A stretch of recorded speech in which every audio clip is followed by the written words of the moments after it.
नमस्ते तपाईहरु सबैजनालाई फेरि पनि मेरो पेजमा तपाईलाई स्वागत गर्न चाहे साथीहरु। आज चाहिँ मलाई एकदमै नान खान मन लाग्यो है, अनि घरमै बनाउनु पर्यो भनेर चाहिँ मैले यसरी बनाइरहेको छु। अनि तपाईहरुसँग पनि मलाई यो रेसिपी शेयर गर्नु मन लाग्यो है। मैले यो चाहिँ डो चाहिँ पहिल्यै मैले गुनेर राखिसकेको थिएँ। अनि यहाँ देख्न सक्नुहुन्छ मैले यसरी बनाइराखेको छु है। घरमा खानु त चल्छ नि त, जस्तो भए पनि हैन। अनि हेर्नुहोस् है साथीहरु, तपाईहरु पनि यसरी बनाएर खान सक्नुहुन्छ तवामा हैन।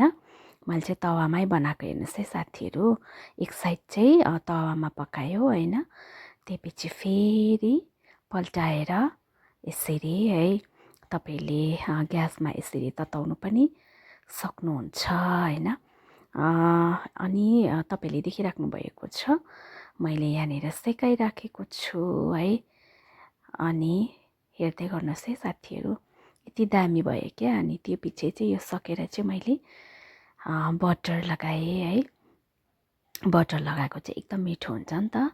अनि त्यो भएर चाहिँ मैले बटर लगाउँदै छु, हेर्नुहोस् है साथीहरु।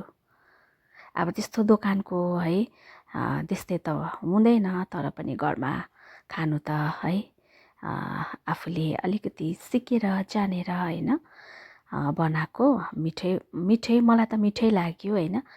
अनि मैले पापालाई यसरी हैन सर्भ गरेँ। अनि हामी चाहिँ नानसँग चाहिँ मैले खुट्टाको अचार अचार त भन्दिनँ, दालमा मैले बनाएको थिएँ। मैले त्यो रेसिपी पनि मैले भिडियो बनाएको छु है। म तपाईलाई कहिले हुन्छ यो पनि म हाल्ने छु हैन।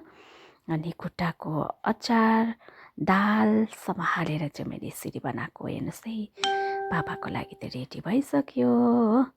अनि पापालाई पनि मैले पापा खानुहोस् है, कस्तो भएछ भन्नुहोस् ल भन्दै थिएँ है। पापाले प्रार्थना गरेर पापाले लिनुभयो हो। अनि पापाले चाहिँ यसरी यस्तोले चाहिँ कोही बेला मन पराउनुहुन्छ नि त खानु है। अनि हामीले यो चाहिँ डिनरमा चाहिँ मैले यो बनाएको थिएँ नि त। अन्त पापाले दामी भएछ भन्नुहुँदै थियो हैन। अन्त एकदम दामी भएछ भन्नुहुँदै थियो। अनि मैले पनि टेस्ट गरेँ हैन, कस्तो भएछ भनेर मैले पनि खाएँ।